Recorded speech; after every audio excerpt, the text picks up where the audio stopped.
votues të Republikës Kosovës duhet ta kuptojnë mirëfilli që edhe pse mund të jenë ndoshta antar të Partisë Demokratike të Kosovës, vetëm nga ky fakt duhet të na mbështesin neve, për arsye se eksponenti 2 i PDK-s nuk voton pro Byros Konfiskimit Pasurisë. Mirë, a je i gatshëm që dalësh në një debat me Uranin?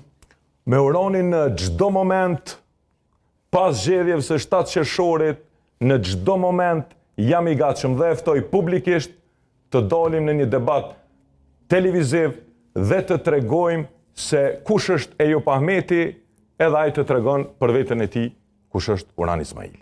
Pra ti je i gatshëm me dokumente, me dëshmi, me gjithçka dhe me dëshmu që nuk e ke këtë lidhjen me Patjetër, unë edhe vetë ftesa e jote, domethënë në këtë emision, unë jam falenderues, pasi që e di që KPM, pasi që unë jam ish deputet i Parlamentit Kosovës, edhe në moment që më përmendet emri, është obligative. Është obligative që një televizion të fton, apo një gazetar. Mirë po kjo, Arben, nuk ka ndodhur.